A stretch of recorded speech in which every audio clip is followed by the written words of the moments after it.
Hey guys, welcome back to my channel. It's Gurp Dhaliwal from Captur-eyes Studio. This is a look we're going to be learning today, and this is just a quick before and after.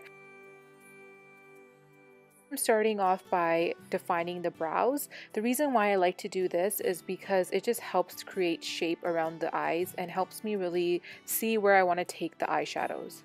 So you can always elongate the brows if needed. That's what I'm kind of doing here.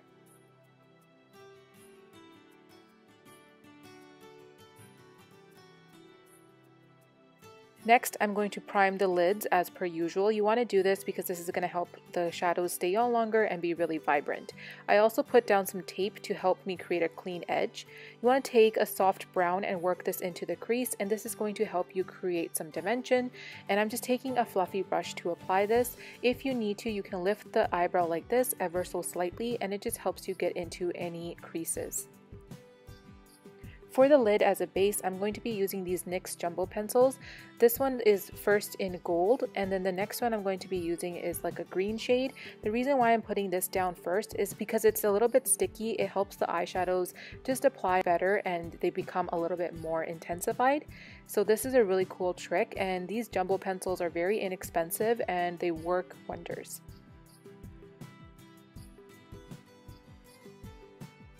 Next, I'm going to be taking this gold shadow from Inglot, and Inglot actually makes very affordable eyeshadows as well. And I'm taking a flat brush from Morphe just to apply this because I can really push and press this onto the lid.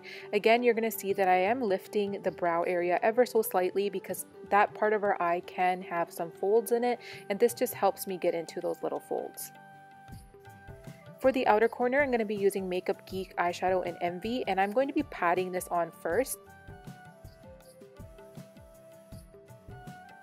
And then I'm just flipping that brush around, and I'm going to start taking this product up into that brown that we laid down first.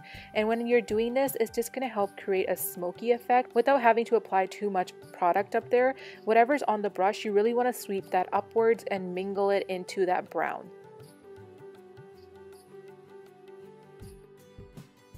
Underneath the brows, just take any shimmery shade that you have and apply that.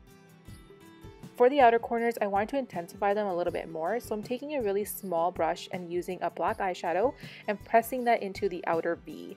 I don't want to cover up all that green eyeshadow that I put down, so focus this towards the outer edges as much as possible.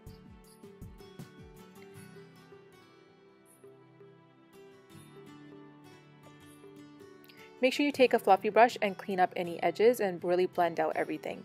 Once you're done, you can remove that tape and then move on to eyeliner. Probably seen in my other videos, I always like to freehand my eyeliner, but if you wish, you can leave that tape on. So I'm going to be using the Kat Von D Trooper eyeliner, and I really love this eyeliner when I'm working on clients because it just gives me such great precision, and I can create the lines that I want, and I can make the liner as thick or as thin as needed. Then for eyelashes, eyelashes definitely make a look. So here I'm taking the Ardell lashes in number 107.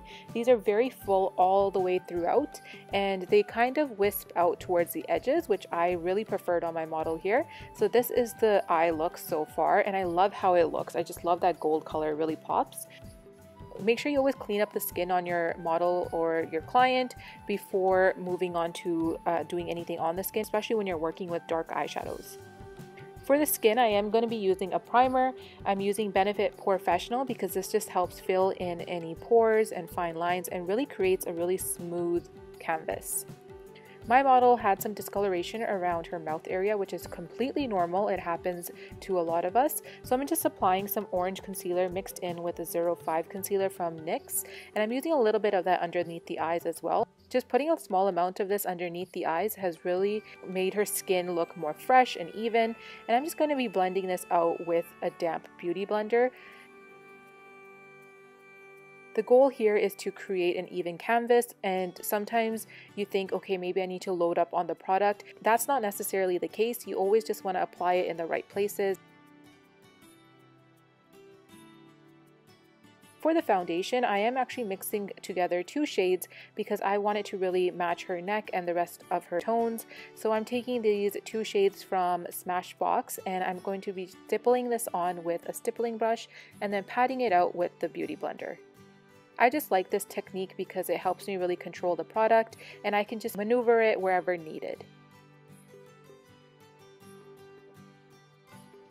And don't be afraid to mix and match your foundations. Next, for concealer, I really want the under eyes to be bright and lifted, so I'm using this one by Maybelline. This is just going to help with the highlighting effect, and I'm really taking this in with the Beauty Blender and pushing it into the skin.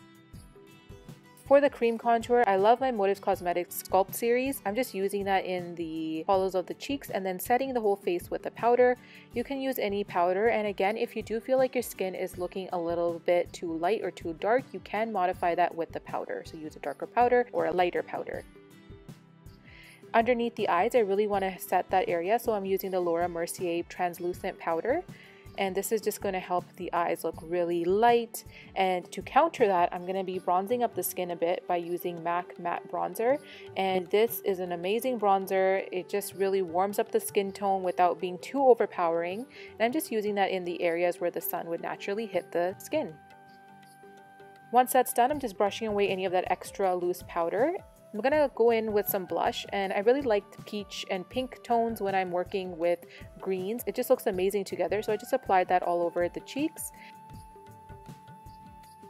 And then I'm going to blend it out with my powder brush. I just love doing this all the time. You guys know that. It just makes it very seamless. I'm going to go in and just contour a little bit more, create some more definition, and use the Kat Von D Shade and Light palette. I'm just using a fan brush for this as well because it's a little bit more thinner and gets into the cheek area very well. I'm also using this along the nose because we can define that area a little bit more, but we don't need to go overboard. For the inside of the eyes and along the bottom, I'm taking Motives Cosmetics Little Black Dress and applying that throughout and also smudging it on the bottom lash line. This liner is very maneuverable. It really helps your eyes look smoky because it's really, really dark.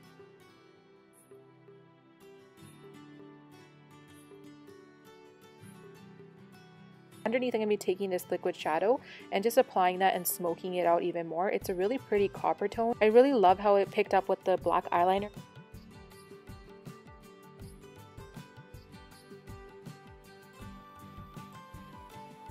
For the lips, we did start off using a nude color. I wasn't a fan of it, so I decided to use this Sephora color called Blackberry Sorbet, and it's a cream stain. And then for the cheeks, just to add a little bit of highlight, I'm using Becca Champagne Pop. This goes to the high points of the cheeks, and then I went in on the lips again with this NYX shade. It's a beautiful berry color, and it just darkened up the look a little bit more. Now we're just putting on the accessories, and all the jewelry is from Shimmer Collections. You can check them out or find more information on their Instagram. I will also leave their information in the description box below. This specific nose ring is for someone that doesn't have their nose pierced. The part with the chain to it, you're going to secure that into your hair with a bobby pin, and then the front part where the ring is, you're going to just slightly open that area up, and it's just going to slightly pinch together. If you feel like it's a little bit uncomfortable, just try pushing it up a little bit more. For this look, we decided to throw on this really beautiful wine-colored bindi, and this is the completed look, guys. I hope you enjoyed it. If you like this tutorial, please give this video a big thumbs up and subscribe to my channel if you haven't already, and I'll catch you in my next one. Thanks, guys, for watching.